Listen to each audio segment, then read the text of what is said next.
करोड़पति व्यक्ति की पत्नी साधारण से कपड़ों में एक महंगी सी दुकान में घुस जाती है, जिस दुकान के अंदर रखा हुआ एक भी सामान लाखों रुपए से कम नहीं था। लेकिन वहां पर उसके साधारण कपड़ों को देखकर उसे जज किया जाता है और वहां के जो सेल्समैन होते हैं या सेल्स गर्ल होती हैं और मैनेजर होता है, वह सभी उसे अपमानित करके वहां से निकाल देते हैं। और ये नजारा वहां पर खड़े हुए सभी ग्राहक देख रहे थे। इसके बाद वह महिला तो निकल जाती है, लेकिन थोड़ी ही देर में ये बात उसके पति को पता चल जाती है। और जब पति को ये बात पता चलती है तो उसके बाद कुछ ऐसा होता है जिसके बारे में इन लोगों ने कल्पना भी नहीं की होगी। क्या हुआ था, इससे आगे पूरी सच्चाई के बारे में जानने के लिए वीडियो को अंत तक जरूर देखें। दिल्ली के अंदर एक लड़का रहा करता है, जिस लड़के का नाम है नवीन। नवीन जो कि अपने माता पिता की इकलौती संतान है और बचपन से ही नवीन ने अपने बिजनेस पर गौर दी है और इसी वजह से वह अच्छा खासा रुपया पैसा कमाया करता है।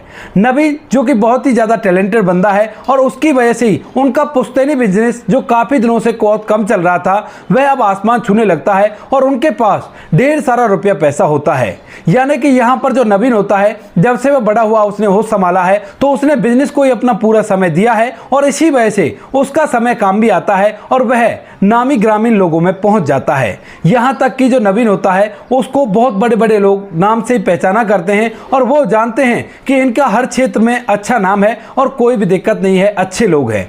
इसी तरह से वह अपनी जिंदगी जी रहा था। लेकिन जैसे नवीन शादी के योग होता है तो उसके बाद उसके माता पिता उससे शादी का जिक्र करने लगते हैं। लेकिन नवीन अपने माता पिता से एक बात कह देता है और कहता है कि मैं गाँव की लड़की से शादी करूंगा और मुझे शहर की लड़की से शादी बिल्कुल नहीं करनी है, क्योंकि नवीन बचपन से शहर में रहता हुआ आ रहा है और उसे पता है कि शहर की लड़कियां किस तरह की हुआ करती हैं और सादगी तो गांव में ही मिला करती है। न जाने कैसे उसे गांव की लड़की पसंद होती है और इसी वजह से उसके जो माता पिता होते हैं वो बच्चे की इच्छा को समझकर गांव के अंदर उसके लिए लड़की ढूंढने लगते हैं। ढूंढने से उन्हें एक पढ़ी लिखी लड़की मिल भी जाती है जो कि पूरी तरह से गांव की रहने वाली थी और गांव के रीति रिवाज के हिसाब से वो रहा करती थी। असल में जो नवीन होता है उसे गांव का कल्चर बहुत अच्छा लगा करता था और इसी वजह से उसे ग्रामीण लड़की चाहिए थी। वहां पर जो लड़की इसके माता पिता ने उसके लिए पसंद की थी, वो लड़की गाँव के एक बहुत बड़े व्यक्ति की बेटी थी जिनका आसपास काफी अच्छा नाम था, लेकिन उनकी इज्जत थी और इज्जत के कारण जो उनकी बेटी होती है वह काफी ज्यादा समझदार थी और काफी ज्यादा सुलझी हुई थी। तो इसी वजह से यहां पर जो नवीन के माता पिता होते हैं वह उस लड़की को अपने बेटे नवीन के लिए पसंद कर लेते हैं, जिसका नाम होता है रेखा। अब रेखा और नवीन दोनों को एक दूसरे के लिए पसंद कर लिया जाता है और इसके बाद परिवार के साथ रेखा और नवीन को एक दूसरे से मिलाया जाता है। नवीन जैसे ही रेखा को पहली नजर देखता है तो देखते ही उसे पसंद कर लेता है, क्योंकि उसने पहनावा भी ऐसा ही पहना है जैसा उसे पसंद आया करता है और ऊपर से वो लड़की गांव की रहने वाली थी। इसके बाद जब नवीन की तरफ से हाँ हो जाती है तो रेखा को भी नवीन अच्छा लगता है, उसका बात करने का तरीका और उसका रहन सहन का तरीका, सभी चीजें रेखा को भी अच्छी लगती हैं और वह भी इस बात के लिए हामी भर लेती है।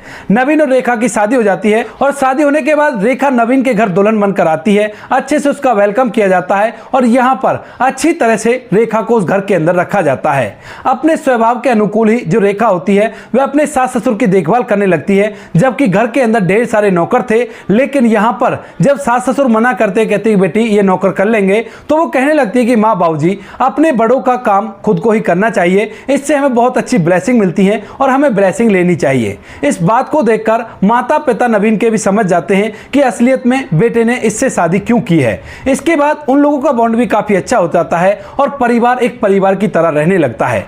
वहां पर सभी लोग शाम के समय एक साथ बैठकर बातें किया करते और उसके बाद अपने अपने कमरों में आराम करने के लिए चले जाया करते। सुबह उठते ही जो नवीन की पत्नी रेखा होती है वह मंदिर में पूजा किया करती और पूजा करने के बाद पूरे परिवार को धूप की महक से महका देती है। अब इस बात को देखकर सभी लोग बड़े खुश थे और यहाँ पर दिन धीरे धीरे व्यतीत होने लगता है। इसके बाद जो नवीन होता है वह और भी अपने बिजनेस पर ध्यान देता है और धीरे धीरे करके अब उसके पास और भी ज्यादा पैसा हो जाता है। नवीन के 2 बच्चे होते हैं और यहाँ पर जो रेखा होती है उसने बच्चों को अच्छे से संस्कार दिए थे, कोई भी कैसी भी दिक्कत नहीं थी। बच्चे भी सुबह उठकर अपने बड़ों का आशीर्वाद लिया करते और स्कूल जाते समय अपने दादा दादी का आशीर्वाद जरूर से लिया करते।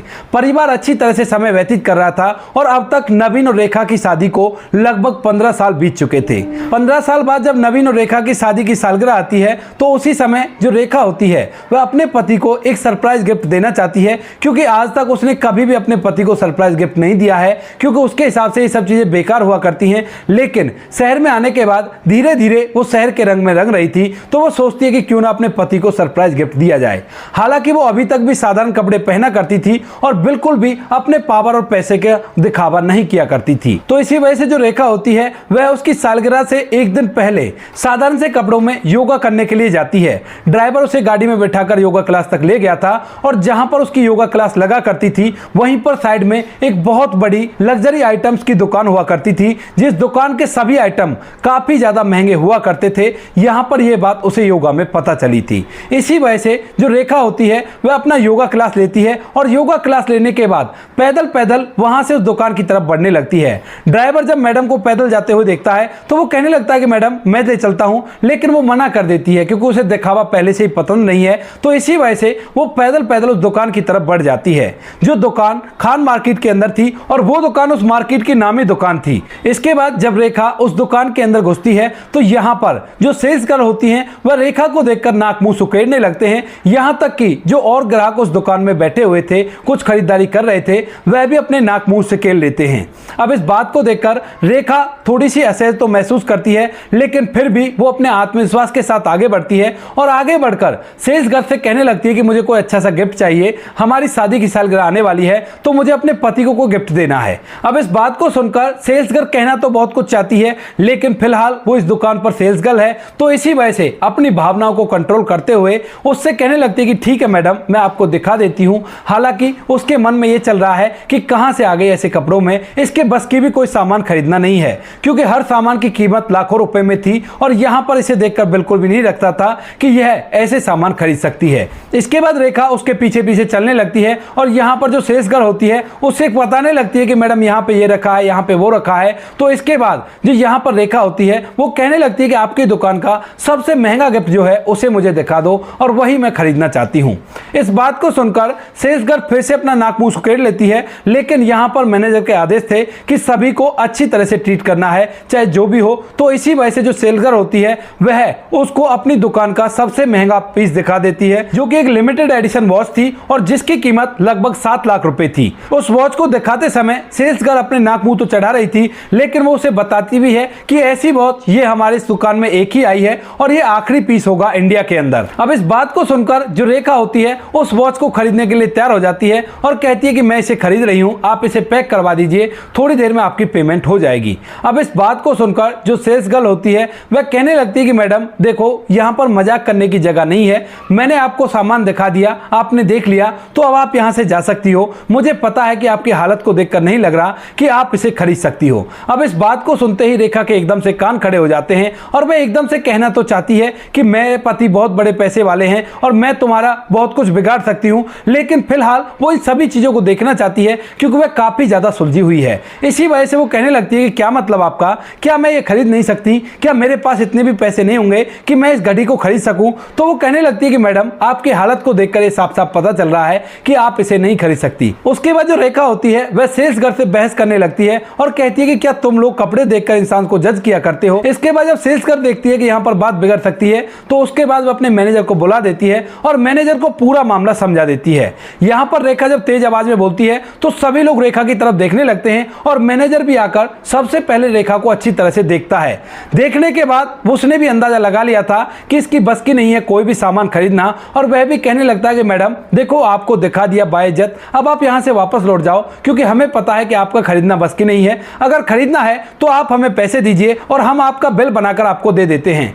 लेकिन यहां पर जो रेखा होती है वो अपने बैग को योगा क्लास में ही छोड़कर आई थी, जिसके अंदर फोन भी है और साथ में उसके कार्ड भी हैं जिनसे वो पेमेंट करने वाली थी। तो वो कहने लगती है कि अभी थोड़ी देर रुक जाओ, मैं थोड़ी देर में अपनी योगा क्लास से अपना बैग लेकर आती हूं और आपको पेमेंट कर दूंगी। उसके बाद जो मैनेजर होता है वो मुस्कुराने लगता है, कहता है कि मैडम हमें पता है कि आप वापस लौटकर आने ही नहीं वाली हो, तो आप ऐसा करो बेशक से चली जाओ और हमें कोई नहीं बेच रहा इस सामान को। ऐसा कहकर वह उसे अपमानित कर देते हैं और यहाँ पर जितने भी और व्यक्ति खड़े हुए थे जो खरीदारी करने के लिए आए थे या वहां का स्टाफ था, वह सभी लोग उस पर हंसने लगते हैं। यह हंसी रेखा के दिल में उतर जाती है और उसे ये बात बड़ी बुरी लगने लगती है। उसके बाद जो रेखा है वो कहने लगती है कि तुम लोगों ने समझ क्या रखा अपने आप को, क्या ये दुकान कुछ सामान बेचने के लिए नहीं है क्या?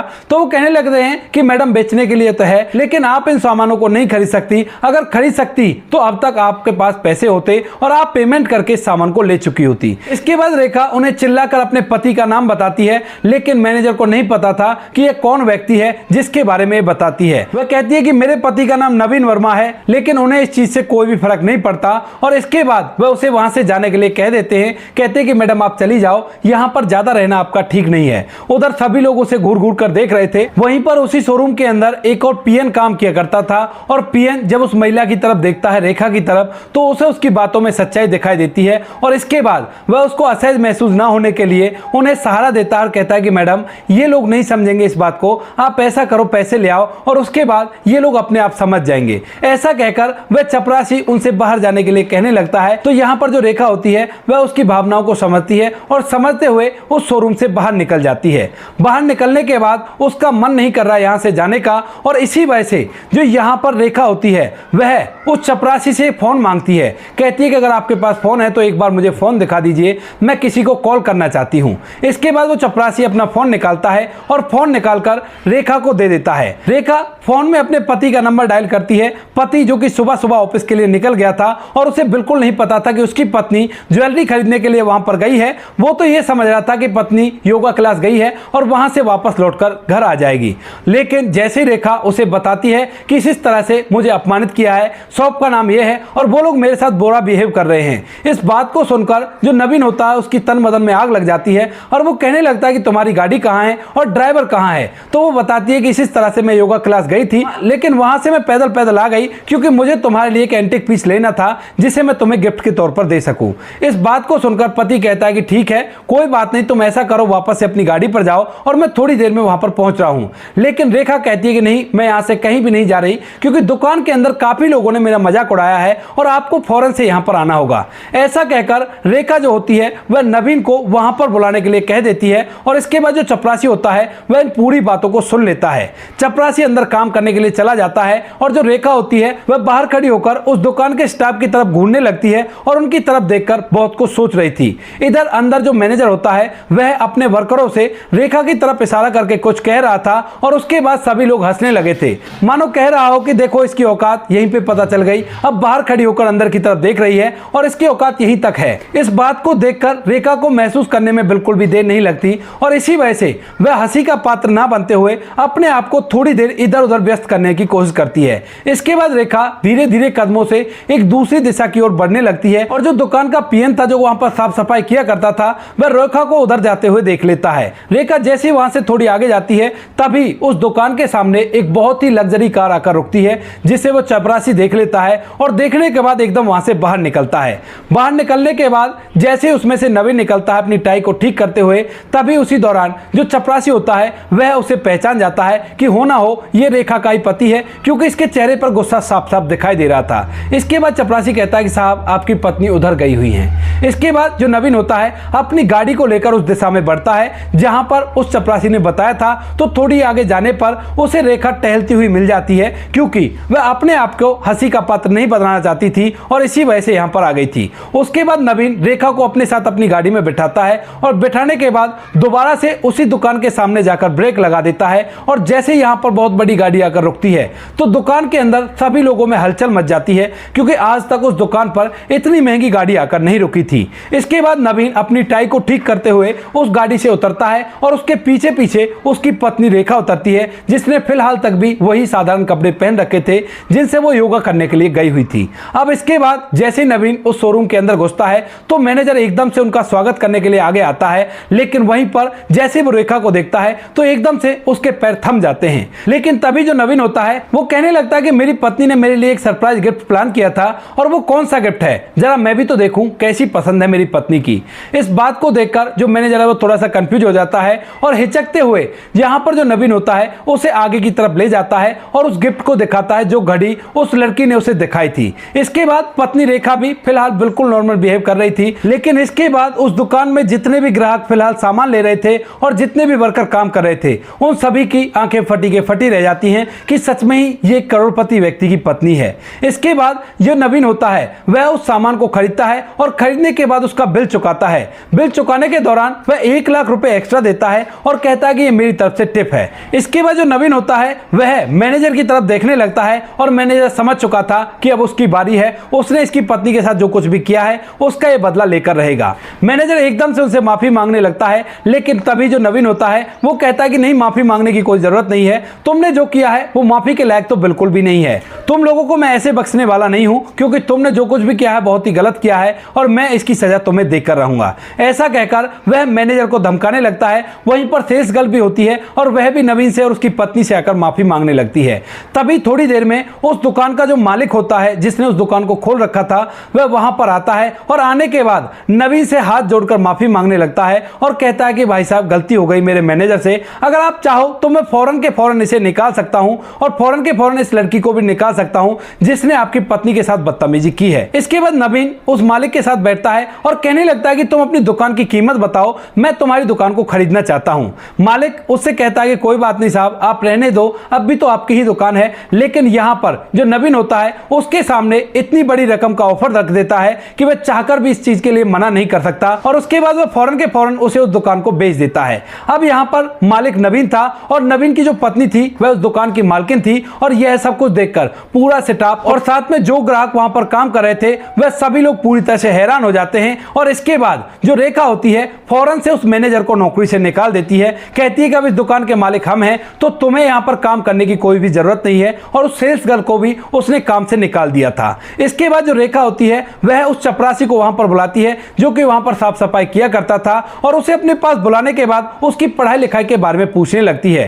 तो जो चपरासी होता है उसका नाम नीरज होता है और नीरज उसे अपनी पढ़ाई लिखाई के बारे में बताता है। पढ़ाई लिखाई इतनी थी कि वह इस दुकान को अच्छी तरह से संभाल सकता था।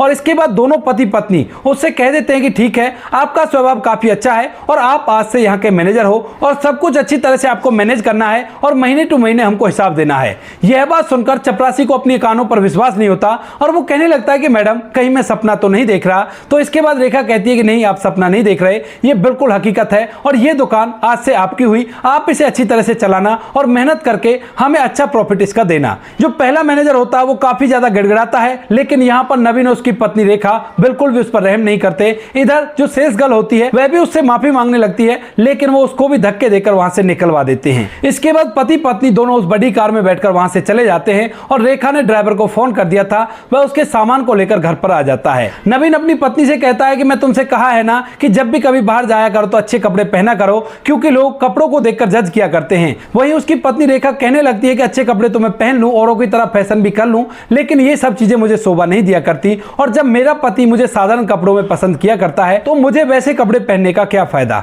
इस बात को सुनकर नवीन मुस्कुराने लगता है और इसके बाद यहां पर रेखा का जो सीक्रेट प्लान था कि अपने पति को सरप्राइज गिफ्ट देना है वो पूरी तरह से चौपट हो गया था। तो उसके बाद नवीन कहता है कि कोई बात नहीं, मैं भूल गया हूं इन सब बातों को। दोनों पति पत्नी एक दूसरे की तरफ मुस्कुराते हैं और अपने घर चले जाते हैं। इस दुकान में जो चपरासी उन्होंने काम पर लगाया था वह अच्छी तरह से दुकान को संभाल रहा है आज तक भी और अच्छी तरह से उनको अच्छा पैसा कमाकर दे रहा है। तो दोस्तों ये थी आज की कहानी, आपको जैसी भी लगी कमेंट सेक्शन में बता देना। वीडियो अगर अच्छी लगे तो वीडियो को लाइक और चैनल को सब्सक्राइब जरूर करें ताकि हमें थोड़ा सा हौसला मिले आप लोगों के लिए ऐसे अच्छे वीडियो बनाने के लिए। इन कहानियों को सुनाने का उद्देश्य किसी को परेशान करना बिल्कुल भी नहीं है। ये कहानी आपको इसलिए सुनाई जाती है ताकि आप लोग इन कहानियों में से कुछ ना कुछ सीख सको और अपने जीवन में उस चीज को अप्लाई कर सको। मिलते हैं किसी नेक्स्ट वीडियो नए टॉपिक के साथ, तब तक के लिए जय हिंद, जय भारत, जय हिंदुस्तान।